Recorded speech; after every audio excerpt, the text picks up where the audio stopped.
اعوذ باللہ من الشیطان الرجیم بسم اللہ الرحمن الرحیم۔ آیت نمبر 183 سورہ بقرہ۔ یا ایہا الذین آمنوا، اے لوگو جو ایمان لائے ہو، کتبہ،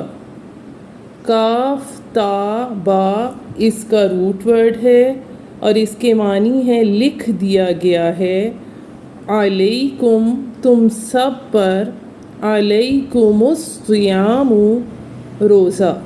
یعنی فرض کر دیا گیا ہے تم پر روزہ۔ صیام کا روٹ ورڈ ہے صاد واو میم، کما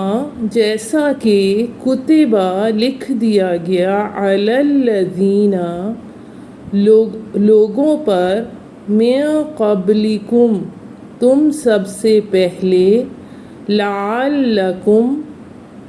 تاکہ تم، تتقون پرہیزگار ہو جاؤ۔ ایامن دن ہیں، معدودات، عین دال دال اس کا روٹ ورڈ ہے، یعنی عدد سے گنتی کے۔ فما پھر جو کوئی، کانا ہے، منکم تم سب میں سے، مریضن مریض یعنی بیمار ہو، او یا علی پر، سفرن سفر میں ہو یعنی مسافر ہو، فعدتن پس گنتی ہے، من سے، ایامن دنوں میں، اخر دوسرے، و اور، علی الذین ان لوگوں پر، یطیقونہ طا واو قاف اس کا روٹ ورڈ ہے جن کو طاقت ہے، فدیتن فدیے کی، طعام کھانا ہے، مسکین ایک فقیر کا۔ فما پھر جو کوئی، تطوع خوشی سے کرے، طا واو عین اس کا روٹ ورڈ ہے اور یہ فعل ہے، خیرن نیکی، فہوا پس وہ، خیرن اچھا ہے، لہو اس کے لیے، اور یہ کہ، تصوموا تم روزہ رکھو، خیرن بہتر ہے، لکم تم سب کے لیے، اگر تم سب، تعلمون علم رکھتے ہو۔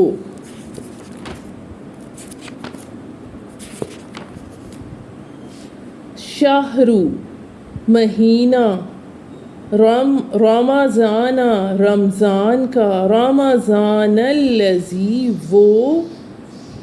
جس میں، انزل نازل کیا گیا، نون زا لام اس کا روٹ ورڈ ہے اور یہ فعل ہے، فیہ اس میں، فیہ القرآن قرآن، ہدن ہدایت ہے، للناسی لوگوں کے لیے، وبینات اور دلیلیں، من الہدی ہدایت کی، والفرقان اور حق کو باطل سے فرق کرنے والی یا جدا کرنے والی۔ فما پس جو کوئی، شہیدہ پائے یعنی گواہ ہو، منکم تم سب میں سے، منکم الشہر مہینہ، فلیصم پس وہ روزے رکھے، وما اور جو کوئی، کانا ہے، مریضن بیمار، او یا علی پر، سفرن سفر میں ہے یعنی مسافر ہے، فعدتن پس گنتی ہے، من سے، ایامن دنوں میں، اخر دوسرے، یریدو را واو دال اس کا روٹ ورڈ ہے اور یہ فعل ہے، چاہتا ہے، یرید اللہ اللہ، بکم الیسرا تم سب پر آسانی،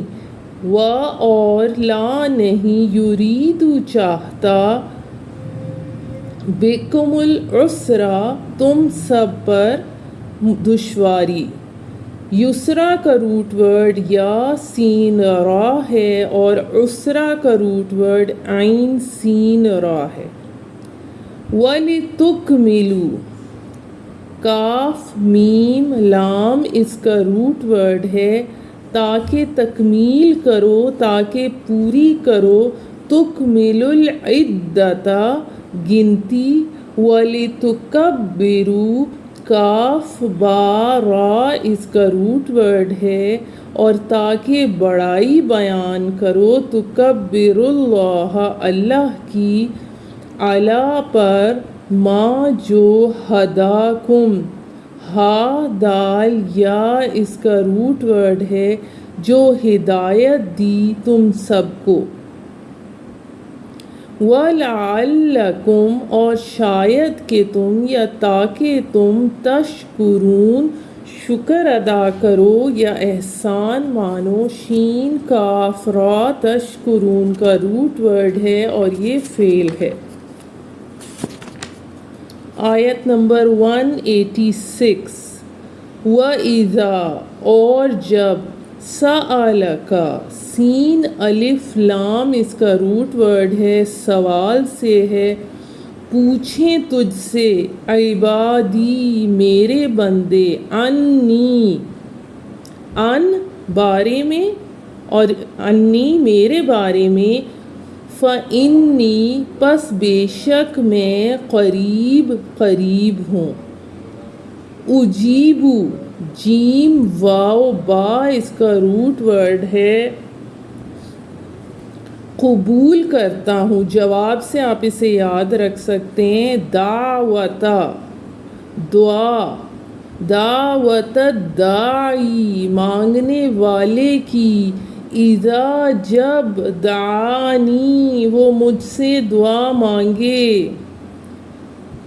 فل لیکن کب، فل یستجیبو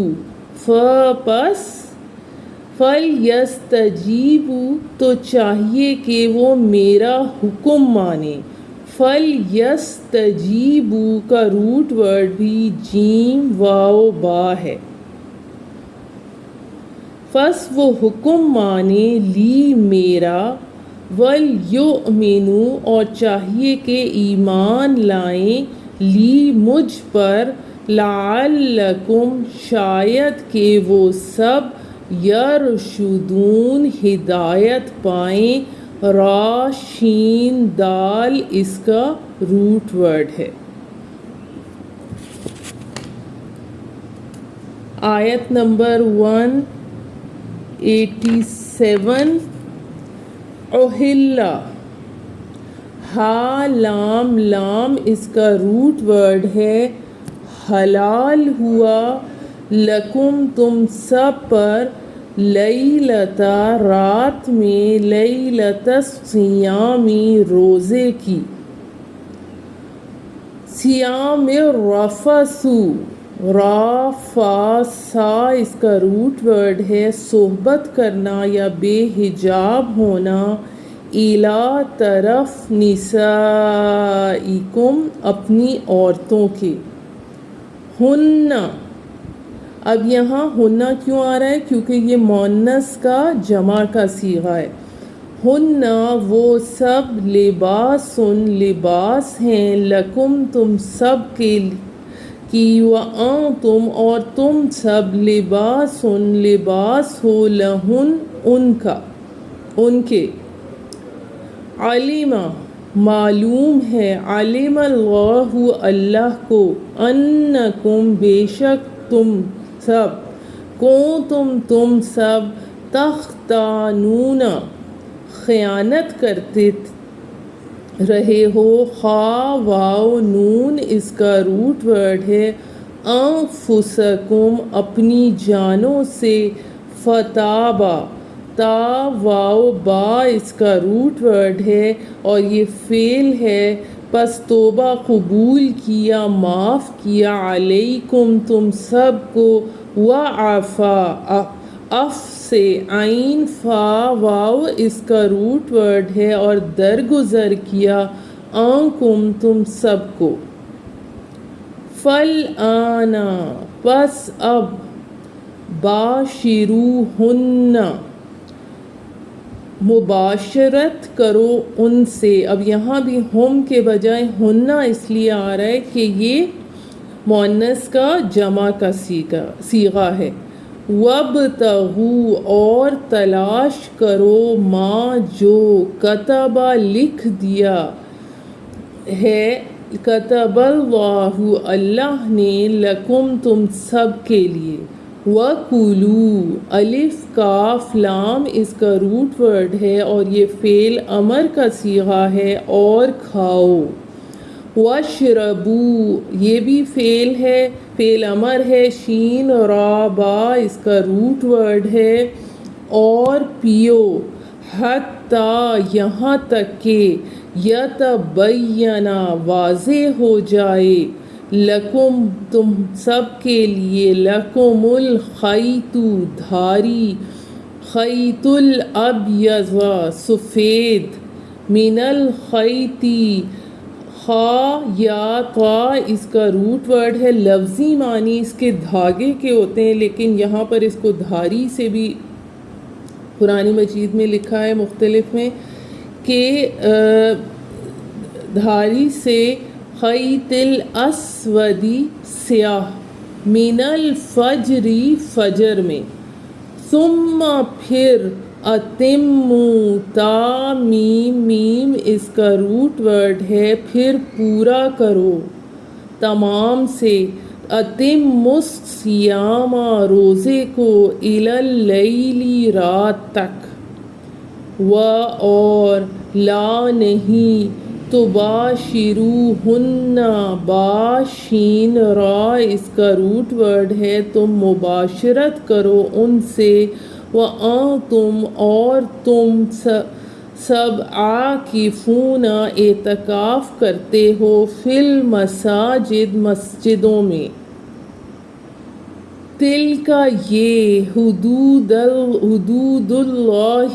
حدیں ہیں اللہ کی، فلا پس نہ، تقربوہا قریب جاؤ ان کے، تقربوہا کا روٹ ورڈ ہے، قاف را با، قرب سے۔ کذالک اسی طرح، یبین بیان کرتا ہے اللہ، یبین اللہ اللہ، آیاتہ اس کی نشانیاں، اس کی آیتیں، للناس لوگوں کے لیے، لعلہم شاید کہ وہ سب، یتقون بچتے رہیں یا پرہیزگار ہو جائیں۔ آیت نمبر 188، و اور، لا نہیں، تأکلوا تم کھاؤ، اموالکم ایک دوسرے کے مال، بینکم آپس میں، بالباطل ناحق طریقے سے، وتدلوا دال لام واو اس کا روٹ ورڈ ہے اور اس کے معنی ہے کہ تم پہنچاؤ، بہا اسے، الی طرف، الی الحکام حاکموں کے، لتأکلوا تاکہ تم کھاؤ، فریقاً کوئی حصہ، من سے، اموالی مال میں سے، اموال الناس لوگوں کے، بالاثم ساتھ گناہ کے، وانتم اور تم سب، تعلمون علم رکھتے ہو، تم کو معلوم ہے۔ اب ہم اس کا بامحاورہ ترجمہ کرتے ہیں آیت نمبر 183 سے۔ اے ایمان والو، فرض کیا گیا تم پر روزہ جیسے فرض کیا گیا تھا تم سے پہلے لوگوں پر، تاکہ تم پرہیزگار ہو جاؤ۔ چند روز ہیں گنتی کے، پھر جو کوئی تم میں سے بیمار ہو یا مسافر ہو تو ان پر ان کی گنتی ہے اور دنوں میں، اور جن کو طاقت ہے روزے کی ان کے ذمے بدلہ ہے ایک فقیر کا کھانا۔ پھر جو کوئی خوشی سے کرے نیکی تو اچھا ہے اس کے واسطے، اور روزہ رکھو تو بہتر ہے تمہارے لیے اگر تم سمجھ رکھتے ہو۔ مہینہ رمضان کا جس میں نازل ہوا قرآن ہدایت ہے واسطے لوگوں کے اور دلیلیں روشن راہ پانے کی اور حق کو باطل سے جدا کرنے کی، سو جو کوئی پائے تم میں سے اس مہینے کو تو ضرور روزے رکھے اس کے، اور جو کوئی بیمار ہو یا مسافر تو اس کی گنتی پوری کرنی چاہیے اور دنوں میں۔ اللہ چاہتا ہے تم پر آسانی اور نہیں چاہتا تم پر دشواری، اس واسطے کہ تم پوری کرو گنتی اور تاکہ بڑائی بیان کرو اللہ کی اس بات پر کہ تم کو ہدایت کی اور تاکہ تم احسان مانو۔ اور جب تجھ سے پوچھیں میرے بندے مجھ کو میرے بارے میں، سو میں تو قریب ہوں، قبول کرتا ہوں دعا مانگنے والے کی دعا کو۔ جب مجھ سے دعا مانگے تو چاہیے کہ وہ حکم مانے میرا اور یقین لائیں مجھ پر تاکہ نیک راہ پر آئیں۔ حلال ہوا تم کو روزے کی رات میں بے حجاب ہونا اپنی عورتوں سے، وہ پوشاک ہیں تمہاری اور تم پوشاک ہو ان کی۔ اللہ کو معلوم ہے کہ تم خیانت کرتے تھے اپنی جانوں سے، سو معاف کیا تم کو اور درگزر کیا تم سے۔ پھر ملو اپنی عورتوں سے اور طلب کرو اس کو جو لکھ دیا اللہ نے تمہارے لیے، اور کھاؤ اور پیو جب تک کہ صاف نظر آئے تم کو دھاری صبح کی جدا، دھاری سیاہ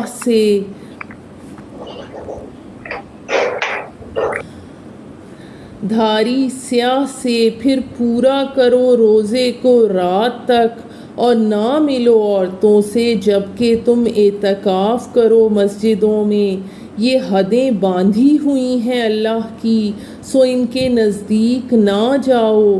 اسی طرح بیان فرماتا ہے اللہ اپنی آیتیں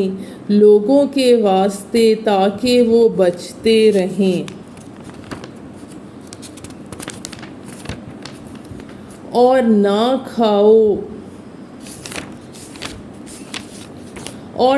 کھاؤ مال ایک دوسرے کا آپس میں ناحق، اور نہ پہنچاؤ ان کو حاکموں تک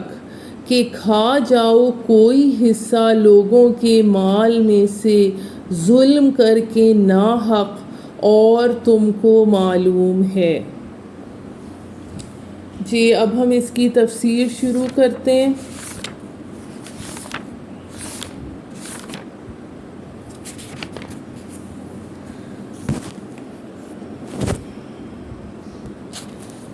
اب یہاں پر سورہ بقرہ کا جو دوسرا نصف ہم پڑھ رہے ہیں، اس میں جیسا کہ ہم نے پہلے بات کی تھی کہ 4 لڑیاں آ رہی ہیں جو آپس میں گتھی ہوئی ہیں۔ ان میں یہاں پر عبادات والی لڑی آ رہی ہے جس میں جو ہم رکوع پڑھ رہے ہیں اس میں صوم کی عبادت کا تذکرہ ہے۔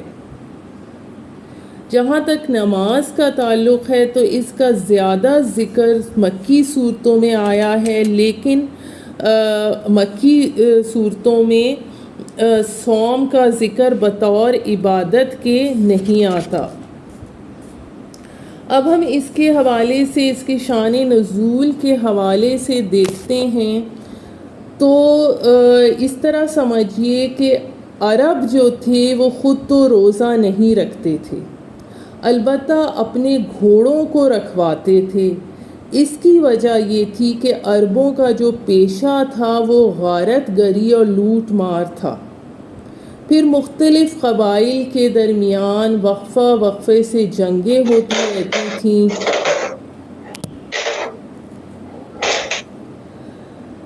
اور ان کاموں کے لیے ان کو گھوڑوں کی ضرورت تھی، اور گھوڑا اس مقصد کے لیے نہایت موزوں جانور تھا کہ اس پر بیٹھ کر تیزی سے جائیں، لوٹ مار کریں اور تیزی سے واپس آ جائیں۔ اونٹ تیز رفتار جانور نہیں ہے، اور پھر وہ گھوڑے کے مقابلے میں تیزی سے اپنا رخ بھی نہیں پھیر سکتا، مگر گھوڑا جہاں تیز رفتار جانور ہے وہاں جنگوں میں بہت مددگار بھی ثابت ہوتا ہے۔ چنانچہ وہ تربیت کے لیے ان گھوڑوں سے یہ مشقت کراتے تھے کہ ان کو بھوکا پیاسا رکھتے تھے اور ان کے منہ کو اس طرح بند کر دیتے تھے، اور اس عمل کو وہ صوم کہتے تھے، اور جس گھوڑے پر یہ عمل ہوتا تھا اس کو صائم کہتے تھے۔ یعنی مقصد یہ تھا کہ گھوڑا بھوک پیاس جھیلنے کا عادی ہو جائے، کہیں ایسا نہ ہو کہ مہم کے دوران وہ برداشت نہ کر سکے۔ دوسری طرف جب ہم یہودیوں کو دیکھتے ہیں تو یہودی جب نبی صلی اللہ علیہ وآلہ وسلم مدینہ تشریف لائے تو یہاں یہودیوں کے ہاں روزہ رکھنے کا رواج تھا۔ وہ عاشورہ کا روزہ بھی رکھتے تھے، اس لیے کہ اس روز بنی اسرائیل کو فرعونیوں سے نجات ملی تھی۔ نبی صلی اللہ علیہ وآلہ وسلم نے شروع میں مسلمانوں کو ہر مہینے ایام بیض کے روزے رکھنے کا حکم دیا۔ اگر شروع میں ہی پورے مہینے کے روزے فرض کر دیے جاتے تو یہ بہت مشکل ہو جاتے، کیونکہ ظاہر ہے مہینے سخت گرم تھے۔ چنانچہ ہر مہینے میں 3 دن کے روزے رکھنے کا حکم دیا، اور پھر یہ روزے مختلف موسموں میں آتے رہے۔ پھر کچھ عرصے بعد رمضان کے روزے فرض کیے گئے۔ جب ہر مہینے میں 3 دن کے روزوں کا ابتدائی حکم تھا، اس میں یہ اجازت تھی کہ جو شخص یہ روزہ نہ رکھے وہ اس کا فدیہ دے دے، اگرچہ وہ بیمار یا مسافر نہ ہو اور روزہ رکھنے کی طاقت بھی رکھتا ہو، لیکن وہ اس وقت پھر بھی فدیہ دے سکتا تھا روزے کے بجائے۔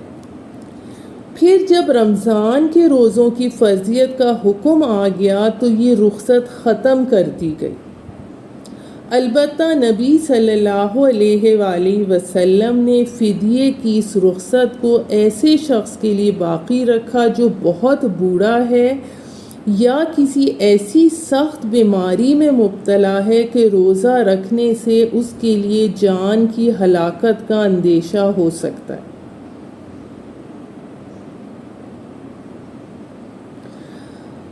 اب یہ جو روزے کے احکام پر یہ رکوع جو ہے جو 6 آیات پر مشتمل ہے، لیکن یہ ایک عجیب مقام ہے کہ اس ایک جگہ روزے کا تذکرہ اتنے جامع انداز سے کیا گیا ہے کہ قرآن مجید میں اور جگہ تو بہت احکام آئے ہیں، نماز کے احکام بہت آئے ہیں، وضو کے آئے ہیں، تیمم کے، نماز خوف، نماز قصر، لیکن صوم کی عبادت پر یہ کل 6 آیات ہیں جس میں ان کی حکمت اور اس کے سب احکامات ایک جگہ آ گئے۔ اب وہ جو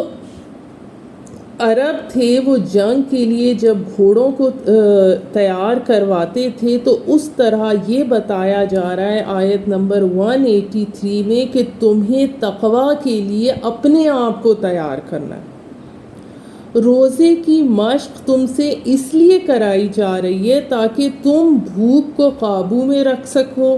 شہوت کو قابو میں رکھ سکو، پیاس کو برداشت کر سکو، کیونکہ تمہیں بھی اللہ کی راہ میں جنگ کے لیے نکلنا ہے۔ اس میں بھوک بھی آئے گی، پیاس بھی آئے گی، تو اپنے آپ کو جہاد اور قتال کے لیے تیار کرو، جیسا کہ سورہ بقرہ کے اگلے رکوع سے قتال کی بحث شروع ہو جائے گی۔ تو یہ چیز تمہید کے طور پر آ رہی ہے۔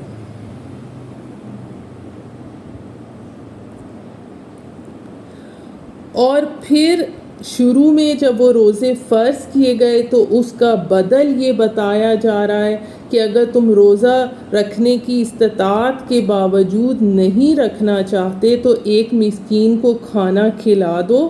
چونکہ وہ پہلے سے روزے کے عادی نہیں تھے، اس لیے تدریجاً انہیں عادت دلائی جا رہی ہے۔ پھر اس میں جو آتا ہے آیت نمبر 184 میں، فَمَن تَطَوَّعَ خَيْرًا فَهُوَ خَيْرٌ لَّهُ، اور جو اپنی مرضی سے کوئی خیر کرنا چاہے تو اس کے لیے بہتر ہے، اس کے لیے خیر ہے۔ یعنی اگر کوئی روزہ بھی رکھے اور مسکین کو بھی کھانا کھلا دے تو یہ اس کے لیے بہتر ہے۔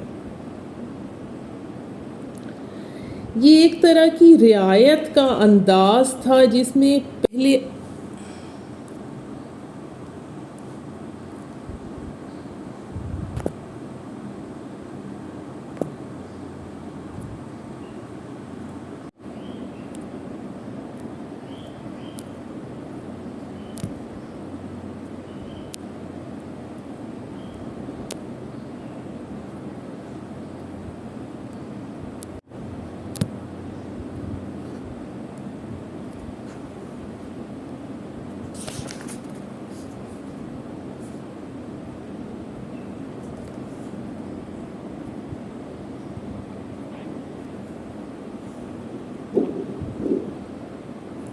یہ ہے۔ جی السلام علیکم ورحمۃ اللہ وبرکاتہ۔ وعلیکم السلام۔ جی وعلیکم السلام ورحمۃ اللہ وبرکاتہ۔ جی میں آپ سب کو میوٹ کر کے آگے کنٹینیو کرتی ہوں۔ اعوذ باللہ من الشیطان الرجیم، بسم اللہ الرحمن الرحیم۔ یہاں پر اس ساری تفصیل کے ساتھ میں آپ کو یہ بھی بتاتی چلوں کہ صوم کے لفظی معنی جو ہیں وہ رکنے اور بچنے کے ہیں، اور اس کی ڈیٹیل کے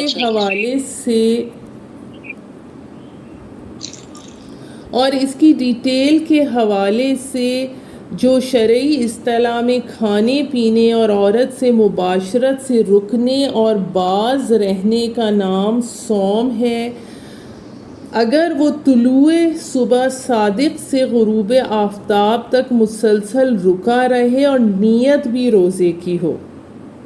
اگر غروب آفتاب سے 1 منٹ پہلے بھی کچھ کھا لیا تو روزہ نہیں ہوا۔ اس طرح اگر سارا دن ان چیزوں سے پرہیز تو کیا مگر نیت روزے کی نہیں تھی تو بھی روزہ نہیں ہوگا۔ پھر یہاں میں آپ کو یہ بھی بتاتی چلوں کہ حضرت آدم علیہ السلام سے لے کر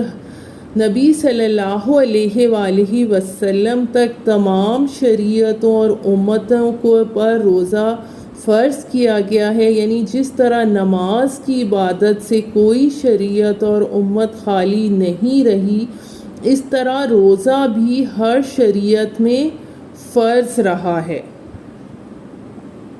لیکن پچھلی امتوں کے روزے کے تمام حالات اور صفات میں مسلمانوں کے روزوں سے مختلف تھے۔ مثلاً روزوں کی تعداد، اوقات، کن ایام میں رکھے جائیں، ان میں فرق تھا۔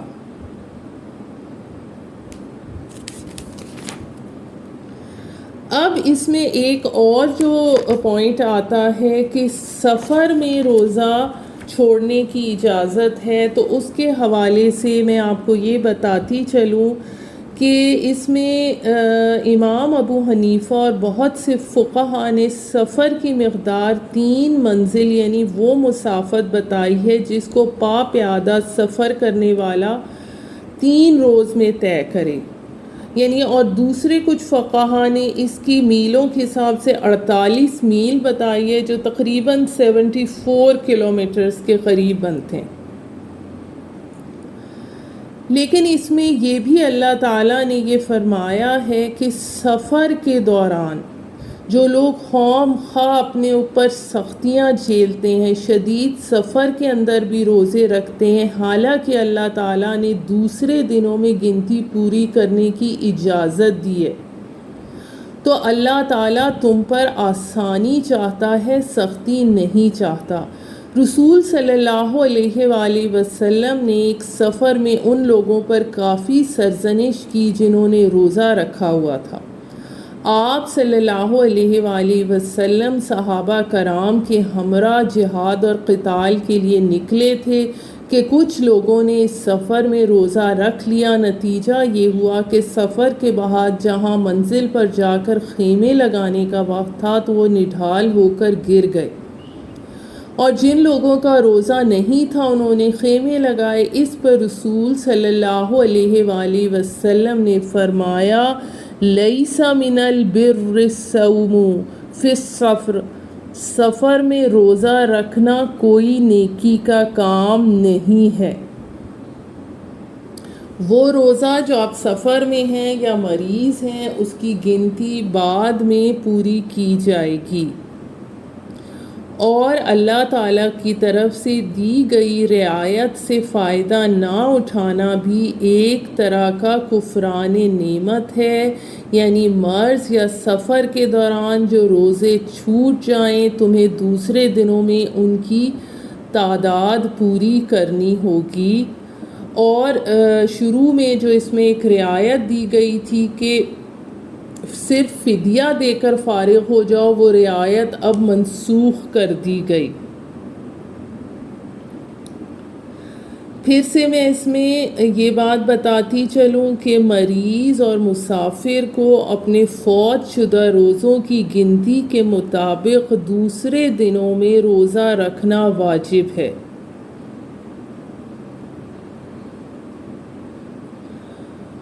اور پہلے اس بات کی اجازت تھی کہ اگر روزے کی طاقت رکھتے ہیں مگر کسی وجہ سے دل نہیں چاہتا تو اس کے ساتھ یہ گنجائش تھی کہ وہ روزے کے بجائے روزے کا فدیہ بطور صدقہ ادا کر دیں، لیکن اس کے ساتھ اتنا فرما دیا گیا تھا کہ وَأَن تَصُومُوا خَيْرٌ لَكُمْ، یعنی تمہارے لیے بہتر یہی ہے کہ روزہ ہی رکھو۔ اب یہ حکم شروع اسلام میں تھا کہ جس میں لوگوں کو روزے کا عادی بنانا مقصود تھا۔ اس کے بعد جو آیت آئی کہ یعنی من شہد منکم الشہر فلیصمہ، تو اس سے یہ حکم عام لوگوں کے حق میں منسوخ کر دیا گیا۔ صرف ایسے لوگوں کے حق میں باجماع امت باقی ہے جو بہت بوڑھے ہوں یا ایسے بیمار ہوں کہ اب صحت کی امید نہ ہو۔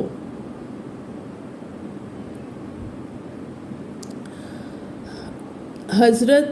سلمہ فرماتی ہیں کہ جب یہ آیت وَعَلَى الَّذِينَ يُطِيقُونَهُ نازل ہوئی تو ہمیں اختیار دیا گیا کہ جس کا جی چاہے روزہ رکھے اور جس کا جی چاہے ہر روزے کا فدیہ دے دے۔ پھر جب دوسری آیت مَن شَہِدَ مِنکُمُ الشَّہْرَ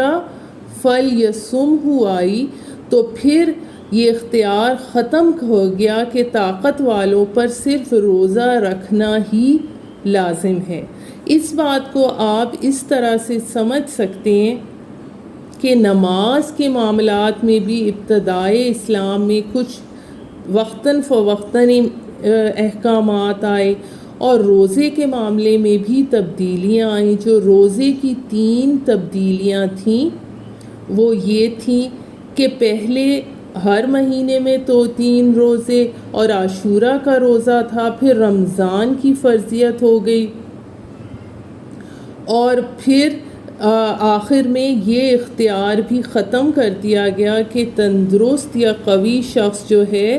اس کے لیے صرف روزہ رکھنا لازم کر دیا گیا، مگر جو ضعیف یا بہت بیمار ہو اس کے لیے یہ حکم باقی رہا کہ وہ چاہے تو فدیہ دے دے۔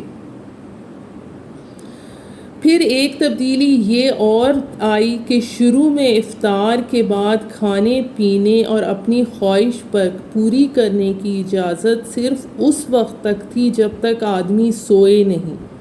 جب سو گیا تو دوسرا روزہ شروع ہو گیا اور کھانا پینا ممنوع ہو گیا۔ پھر اللہ تعالیٰ نے اس میں یہ آسانی فرما دی کہ اگلے دن کی صبح صادق تک کھانا پینا وغیرہ سب جائز ہیں۔ سو کر اٹھنے کے بعد سحری کرنے کو سنت قرار دے دیا گیا۔ اب فدیے کی کیا مقدار ہے؟ تو فدیہ ایک روزے کا فدیہ تقریباً 2.25 سیر ہوتے ہیں، اور اس کو یہ سال اس کی قیمت کے حساب سے دیا جا سکتا ہے۔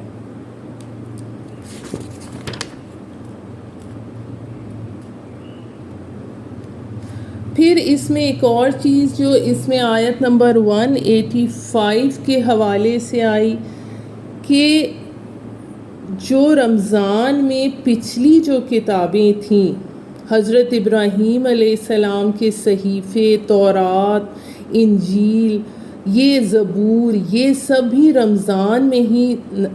نازل ہوئیں، لیکن وہ کتابیں پوری کی پوری انبیاء پر نازل کر دی گئیں، جبکہ قرآن کریم کی خصوصیت یہ ہے کہ رمضان کی ایک رات میں پورا کا پورا لوح محفوظ سے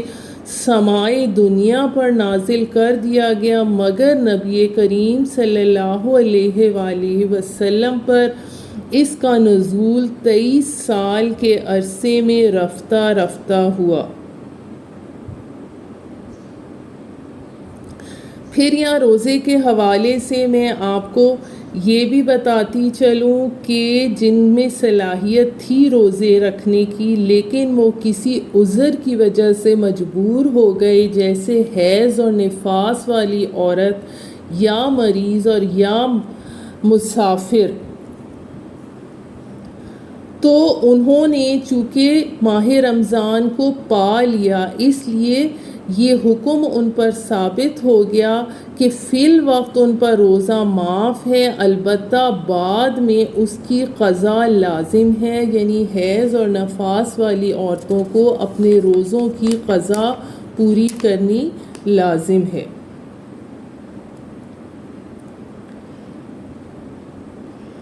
پھر اس میں ہمارے پاس اور جو اس میں چیز آئی جو آیت نمبر 185 کے حوالے سے ہے کہ اس کے آخر میں جو آتا ہے کہ روزے کی حکمت کیا ہے، اس کی غرض و غایت کیا ہے، اس کا مقصد کیا ہے۔ اس کا مقصد یہ ہے کہ تمہارا یہ جو حیوانی جسم ہے یہ کچھ کمزور پڑے اور روح ربانی جو تم پہ پھونکی گئی ہے اسے تقویت حاصل ہو۔ چنانچہ دن میں روزے رکھو، اس حیوانی وجود کو ذرا کمزور کرو اور اس کے تقاضوں کو دباؤ، پھر راتوں کو کھڑے ہو جاؤ اور اللہ کا کلام سنو اور پڑھو تاکہ تمہاری روح کو طاقت ملے۔ اس کے بعد آیت نمبر 186 کے حوالے سے جو اس میں آ رہا ہے کہ جب میرے بندے آپ سے میرے بارے میں سوال کریں تو انہیں بتا دیجئے کہ میں قریب ہوں، یعنی کہ یہ اللہ اور بندے کے درمیان کوئی فاصلہ نہیں ہے۔ اگر فاصلہ ہے تو یہ تمہاری اپنی نیت میں فساد ہے کہ تم یہ سوچتے ہو کہ میں کس منہ سے اللہ سے دعا کروں گا۔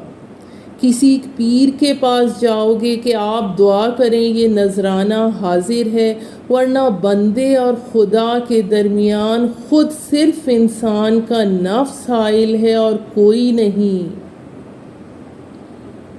اس تک پہنچنے کا واسطہ کسی کے لیے کسی کی ضرورت نہیں۔ کوئی پیر نہیں، کوئی پادری نہیں، جب چاہو اللہ سے ہم کلام ہو جاؤ۔ اللہ تعالیٰ نے واضح فرما دیا، میرا ہر بندہ جب چاہے جہاں چاہے مجھ سے ہم کلام ہو سکتا ہے۔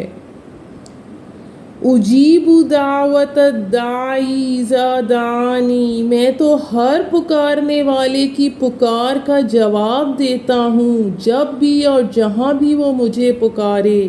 یعنی اجابت کے مفہوم میں کسی کی پکار کا سننا، اس کا جواب دینا اور قبول کرنا، یہ تینوں چیزیں شامل ہیں، لیکن اس کے لیے ایک شرط عائد کی جا رہی ہے، فَلْيَسْتَجِيبُوا لِي، بس انہیں چاہیے کہ وہ میرا حکم مانیں، وَلْيُؤْمِنُوا بِي، اور وہ مجھ پر ایمان لائیں۔ جیسا کہ یعنی اس سے کیا مراد ہے کہ یہ یک طرفہ بات نہیں ہے بلکہ یہ دو طرفہ معاملہ ہے، جیسا کہ آتا ہے فَاذْكُرُونِي أَذْكُرْكُمْ، پس تم مجھے یاد رکھو میں تمہیں یاد رکھوں گا، تم میرا شکر کرو گے تو میں تمہاری قدردانی کروں گا، تم میری طرف چلے آؤ گے تو میں دوڑ کر آؤں گا، تم بالشت بھراؤ گے تو میں ہاتھ بھراؤں گا، اگر تم رخ موڑ لو گے تو ہم بھی رخ موڑ لیں گے، ہماری تو کوئی غرض نہیں، غرض تو تمہاری ہی ہے، تم رجوع کرو گے تو ہم بھی رجوع کریں گے،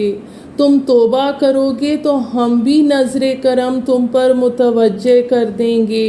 جیسا کہ سورہ محمد صلی اللہ علیہ وآلہ وسلم میں آتا ہے اِن تنصروا اللہ ینصرکم، اگر تم اللہ کی مدد کرو گے تو وہ تمہاری مدد کرے گا، لیکن اگر تم اللہ کے دشمنوں سے دوستی بڑھاؤ گے، ان کے ساتھ تمہاری ساز باز ہو تو پھر اللہ سے کی دعا کی اللہ ناراض ہوگا۔ اس میں کوئی ولی بننا ضروری نہیں ہے کہ انسان ولی بن جائے، بلکہ خلوص نیت سے توبہ کرو تو سارے پردے ہٹ جائیں گے۔ اب یہاں پر اس آیت کے آنے کا مقصد کہ روزے کے میں دعا زیادہ قبول ہوتی ہے، جیسا کہ حدیث میں ہے، یعنی روزہ افطار کرنے کے وقت روزے دار کی دعا قبول ہوتی ہے۔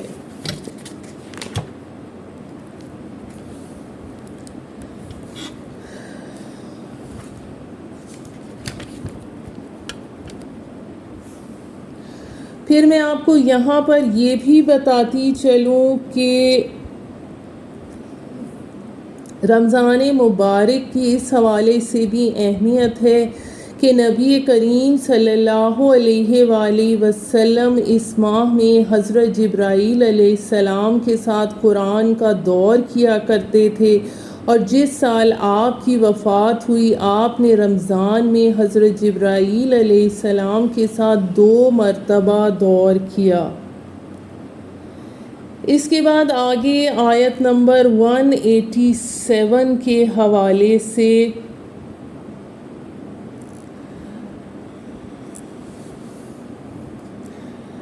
اس کے حوالے سے یہ آتا ہے کہ ابتدا میں جب رمضان کے روزے فرض کیے گئے تو افطار کے بعد کھانے پینے اور بیویوں کے ساتھ اختلاط کی صرف اس وقت تک اجازت تھی جب تک سو نہ جائے، سو جانے کے بعد یہ سب چیزیں حرام ہو جاتی تھیں، تو بعض صحابہ کرام کو اس حوالے سے مشکلات پیش آئیں۔ قیس بن انصاری دن بھر مزدوری کر کے افطار کے وقت گھر پہنچے تو گھر میں کھانے کے لیے کچھ نہ تھا، بیوی نے کہا میں کہیں سے کچھ انتظام کر کے لاتی ہوں، وہ واپس آئی تو دن بھر کی تھکان کی وجہ سے ان کی آنکھ لگ گئی، بیدار ہوئے تو کھانا حرام ہو چکا تھا، اور اگلے دن اسی طرح روزہ رکھا تو دوپہر کو ضعف سے بے ہوش ہو گئے۔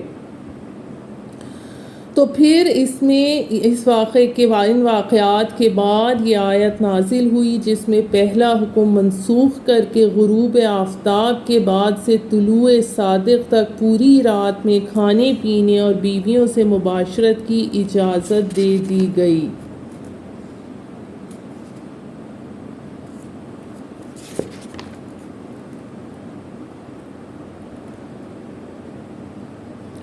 پھر اس میں ہمارے پاس اور جو اس حوالے سے آتا ہے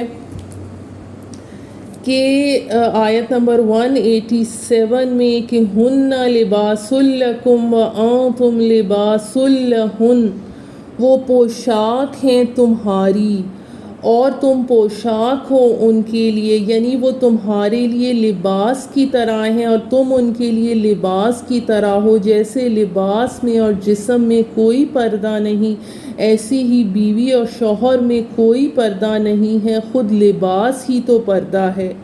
ویسے بھی مرد کے اخلاق کی حفاظت کرنے والی بیوی اور بیوی کے اخلاق کی حفاظت کرنے والا مرد ہے، یعنی مرد اور عورت ایک دوسرے کی ضرورت بھی ہیں اور ایک دوسرے کی پردہ پوشی بھی کرتے ہیں۔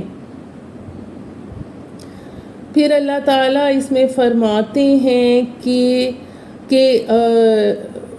فَالْآنَ بَاشِرُوهُنَّ وَابْتَغُوا مَا كَتَبَ اللَّهُ لَكُمْ، تو اب تم ان کے ساتھ تعلق زن و شوق قائم کرو اور تلاش کرو اس کو جو اللہ نے تمہارے لیے لکھ دیا ہے،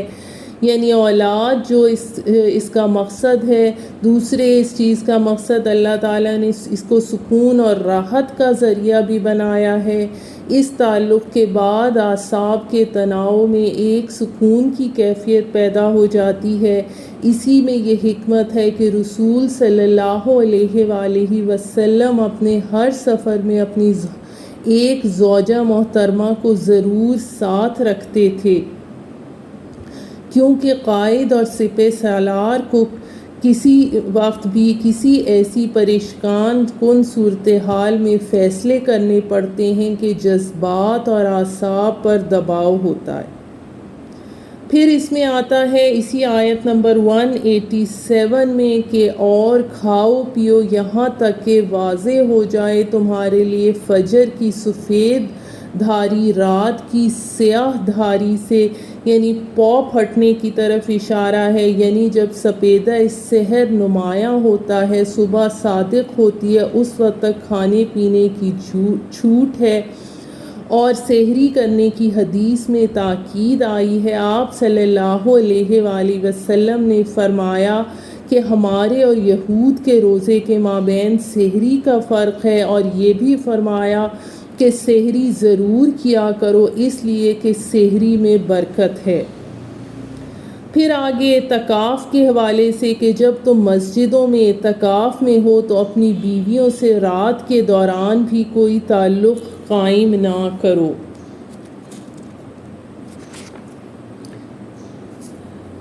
پھر اس میں آگے یہ بھی بتایا جا رہا ہے اس آیت کے آخر میں کہ تلک حدود اللہ فلا تقربوها، یعنی روزے میں کھانے پینے اور مباشرت کی جو ممانعت ہے یہ اللہ کی حدود ہیں، ان کے قریب بھی مت جاؤ، کیونکہ قریب جانے سے حد ٹوٹنے کا احتمال ہوتا ہے۔ اس لیے روزے کی حالت میں منہ کے اندر کوئی دوا استعمال کرنا یا کلی میں مبالغہ کرنا بھی مکروہ ہے، بیوی سے بوس و کنار بھی مکروہ ہے۔ اس حوالے سے اس میں احتیاط کا حکم ہے۔ پھر اس کے بعد جو آیت نمبر 188 آ رہی ہے، اس میں یہ بتایا جا رہا ہے کہ نہ کھاؤ مال ایک دوسرے کا ناحق۔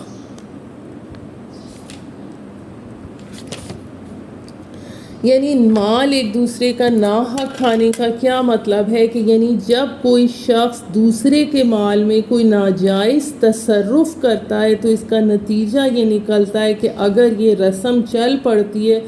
تو دوسرے بھی اس کے مال میں ایسے ہی تصرف کرتے ہیں۔ یعنی اس حیثیت سے کہ کسی شخص نے، آپ یہ کہہ لیں کہ جب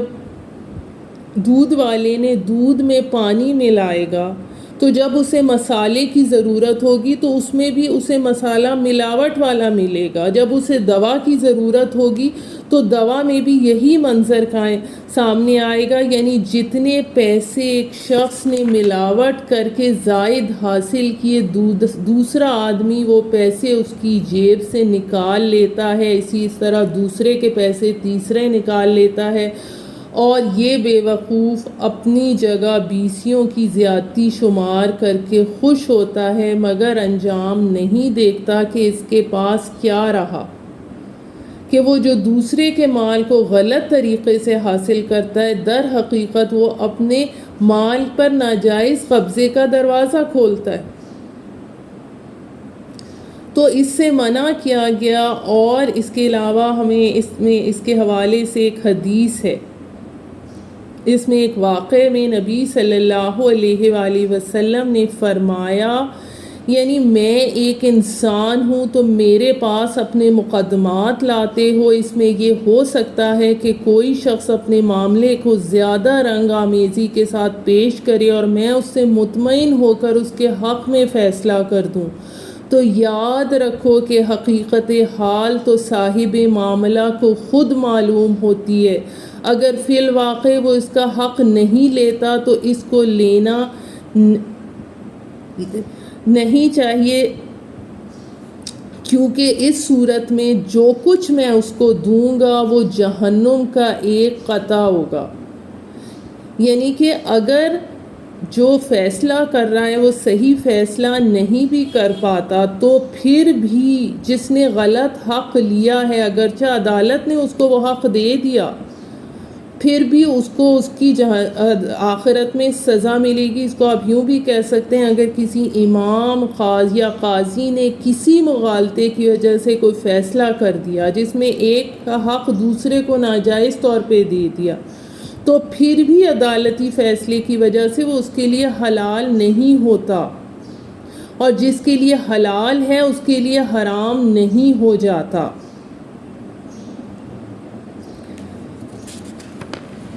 اس کے علاوہ حلال مال کے حوالے سے آتا ہے کہ جس شخص نے حلال کھایا، حدیث میں آتا ہے جس شخص نے حلال کھایا اور سنت کے مطابق عمل کیا تو لوگ اس کی ایذاؤں سے محفوظ رہے تو وہ جنت میں جائے گا۔ اس کے علاوہ آتا ہے کہ نبی صلی اللہ علیہ وآلہ وسلم نے فرمایا، قیامت کے روز محشر میں کوئی بندہ اپنی جگہ سے نہ سرک سکے گا جب تک کہ وہ چار سوالوں کا جواب نہ دے دے۔ ایک یہ کہ اس نے اپنی عمر کس کام میں فنا کی، دوسرے یہ کہ اپنی جوانی کس شغل میں برباد کی، تیسرے یہ کہ اپنا مال کہاں سے کمایا اور کہاں خرچ کیا، اور چوتھے یہ کہ اپنے علم پر کہاں تک عمل کیا۔ ایک اور حدیث سناتی چلوں آپ کو، نبی صلی اللہ علیہ وآلہ وسلم نے فرمایا،